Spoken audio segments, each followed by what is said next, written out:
Assalamualaikum warahmatullahi wabarakatuh. Pada pertemuan hari ini, kita akan belajar tentang keselamatan kerja di laboratorium.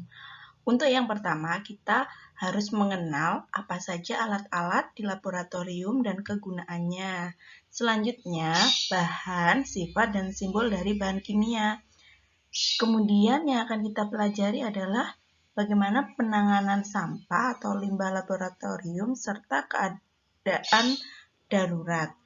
Yang terakhir adalah petunjuk dan larangan di laboratorium. Baiklah, untuk yang pertama terkait alat-alat laboratorium dan kegunaannya. Nah, nanti ini ada beberapa alat yang akan kita pelajari dan kalian bisa mengeksplor lebih banyak lagi, bisa melalui UKBM-nya atau LKS-nya atau searching di Google. Untuk yang pertama, tabung reaksi. Jadi dia berwujud seperti kaca tabung. Nah, kegunaannya untuk apa? Untuk mereaksikan bahan-bahan kimia dan menyimpan larutan kimia dalam volume yang sedikit. Selanjutnya untuk glass beaker, fungsinya untuk menampung dan mencampur dari bahan kimia itu sendiri. Ya, wujudnya berupa seperti gelas, berupa kaca, seperti itu. Ada juga pipet tetes. Pipet tetes ini berarti wujudnya berupa pipet kecil, dia dari dari silika ya, dan ujungnya ada karetnya, karet merah. Nah, ini berfungsi untuk menghisap karet tersebut dan melepaskan larutan. Nah, berarti pipet tetes ini fungsinya untuk apa? Berarti untuk mengambil sejumlah larutan. Nah, ini khususnya untuk volume-volume yang sedikit. Selanjutnya untuk gelas ukur, berarti fungsinya untuk mengukur volume larutan. Karena gelas ukur berarti ini ada berbagai macam jenis. Ada yang berupa kaca, ada yang berupa plastik ya, berbentuk plastik gitu, berbahan plastik. Labu ukur.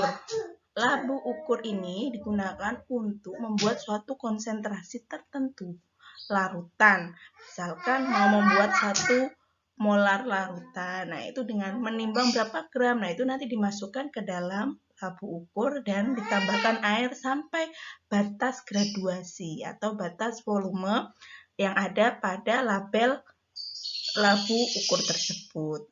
Kemudian pengaduk harus spatula. Biasanya bisa berupa kaca atau berupa logam seperti itu. Nah, spatula ini fungsinya untuk mengaduk,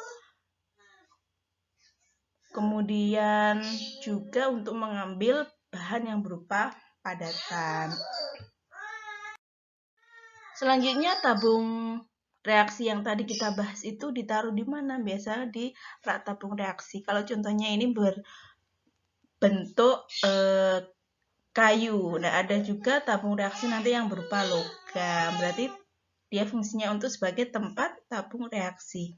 Kemudian pembakar spiritus. Nah, berarti ini sebagai alat untuk pembakaran. Biasanya berupa kaca karena dimasukkan spiritus kan di dalamnya, kemudian dibakar. Kalau nanti terbuat dari logam akan panas, kalau terbuat dari plastik akan meleleh. Kemudian corong. Corong ini ada 2 jenis.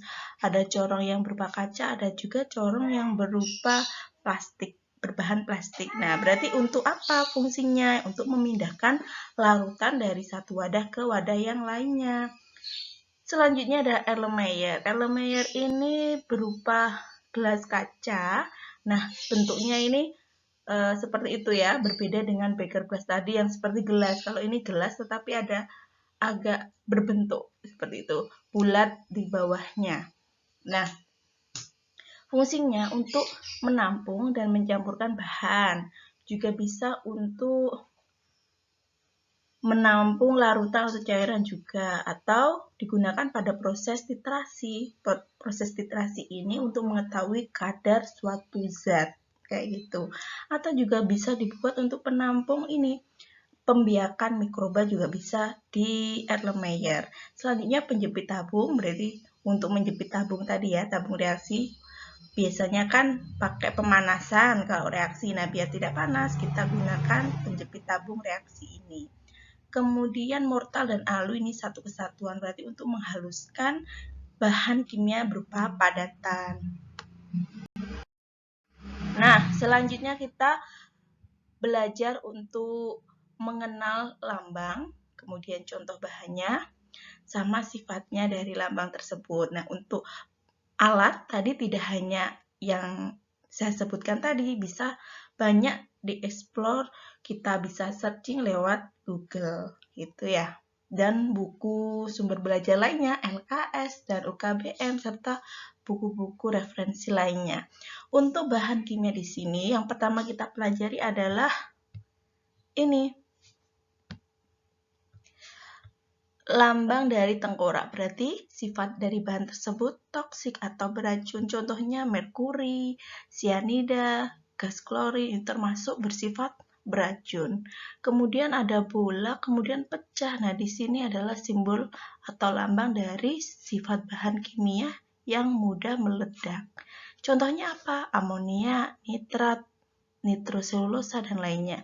Ada gambar atau simbol api, artinya mudah terbakar. Contohnya dietil ether, alkohol, keton, itu termasuk contoh bahan mudah terbakar. Kemudian lambang seperti ini kayak kipas angin ya. Di sini biasanya kita dapat melihatnya di ruangan-ruangan yang memiliki sifat radioaktif. Nah, maka dari itu gambar tersebut menunjukkan sifat bahan radioaktif seperti uranium, plutonium. Kemudian bagaimana dengan gambar bola? Kalau ada apinya, nah ini berbeda dengan yang bola pecah tadi atau yang ada gambar api ya. Berarti kalau bola ada apinya, berarti ini bersifat oksidasi atau oksidan. Berarti dia mudah mengalami oksidasi seperti kalium diklorat, hidrogen peroksida, dan yang lainnya. Kemudian bagaimana ada tanda atau simbol X, kemudian ada N di bawahnya, berarti sifatnya berbahaya jika masuk atau melalui pernafasan, kemudian mulut atau kontak dengan kulit. Contohnya adalah kloroform. Nah, bedanya tadi X saja, berarti dia iritan, bahan tersebut iritan. Kalau X pakai N tadi, bahan berbahaya. Kalau bahan iritan itu contohnya adalah amonia, kemudian belerang dioksida. Bagaimana dengan lambang? Ada tangan, kemudian ditetesi, berarti itu sifatnya korosif. Seperti asam sulfat, asam nitrat, pokoknya asam-asam biasanya dia bersifat korosif. Bagaimana jika ada lambang ikan dan tanaman, ikannya mati, kemudian tanamannya tidak ada daunnya sama sekali. Nah, ini berarti sifat bahan tersebut berbahaya bagi lingkungan. Contohnya apa? Perak nitrat, raksa 2 klorida, dan yang lainnya. Oke, baiklah.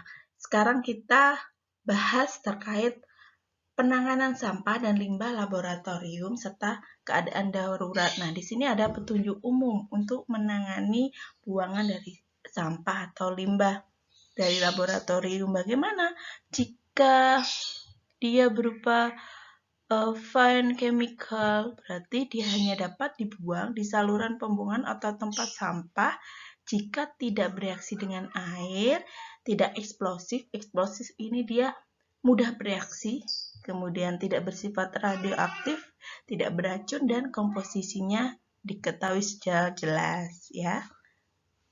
Itu terserah mau dibuang ke pembuangan atau tempat sampah yang umum kita gunakan. Nah, kalau basah, dia berupa larutan basah, berarti sebelum dibuang, kita harus tahu bahwa basah itu akan bereaksi ya kan dengan asam, sehingga harus dinetralkan terlebih dahulu. Demikian juga dengan asam, berarti harus dinetralkan dulu dengan basah, dan tadi yang basah berarti harus dinetralkan dengan asam. Pokoknya harus netral terlebih dahulu kalau ada larutan asam ataupun basah sebelum dibuang ke saluran pembuangan. Kemudian bagaimana jika yang mau dibuang itu pelarut? Nah, di sini kalau pelarut dapat langsung dibuang jika pelarutnya tidak mengandung halogen, misalkan pelarut air boleh. Tetapi kalau asam berarti tadi ya harus dinetralkan dengan basa ataupun basa dinetralkan dengan asam. Nah, kalau dia misalkan asam klorida atau klorin, nah berarti kan mengandung halogen, maka tidak boleh langsung dibuang begitu saja, ya. Selanjutnya bahan yang mengandung merkuri. Nah, ini adalah bahan berbahaya kan tadi lambangnya adalah tengkorak, sehingga jika misalkan pembuangan bahan yang mengandung merkuri, kalau di lab itu kan ada termometer merkuri ya kan, atau pompa merkuri, maka harus dilakukan penanganan ekstra. Maksudnya bagaimana? Harus ditaruh di wadah tertentu ya, yang tidak bisa bereaksi dengan merkuri itu. Jangan dibuang secara sembarangan. Nah, apalagi yang F ini radioaktif, ini sangat berbahaya sekali. Karena dia akan kalau terpapar ke makhluk hidup, itu akan terakumulasi. Misalkan kemarin waktu ada gempa di Tokyo kan, PLTN hancur ya. Itu apa namanya? Reaktornya. Nah, itu maka uranium dan plutoniumnya akan terurai di perairan sekitar sana. Nah, jika terpapar di ikan, ikannya termakan oleh manusia, maka manusia juga akan terpapar oleh zat radioaktif tersebut. Nah, selanjutnya untuk yang bahan radioaktif ini berarti harus ada wadah yang mengkungkung atau melapisi biar zat radioaktif itu tidak keluar. Nah, bisa berupa mater inert atau yang lainnya, pokoknya dia tuh netral terhadap zat radioaktif itu sehingga tidak keluar seperti itu di lingkungan. Kemudian bagaimana kalau air pembilas? Nah, di sini harus bebas dari merkuri, sianida, pokoknya yang bahan-bahan berbahaya, yang beracun ataupun yang dia mengandung zat organik, bisa lemak, minyak, kan dia akan mengendap. Nah, itu akan menghambat atau menyumbat saluran perairan. Nah, itu harus kita hindari. Berarti kalau yang mengandung seperti itu harus disaring terlebih dahulu kayak gitu. Kalau yang berbahaya berarti harus kita buang di wadah tempat khusus untuk pembuangan bahan berbahaya dan beracun. Kemudian bagaimana petunjuk umum terkait penanganan jika di lab itu terjadi kebakaran. Nah, maka jika apinya itu kecil, maka lakukan pemadaman dengan APAR atau alat pemadam api ringan. Ya, dengan lap dibasahi boleh. Kayak gitu ya. Atau kalau di sana ada pasir, dikasih pasir gitu. Atau kalau di lab ada tabung pemadam, nah itu boleh disemprotkan seperti itu.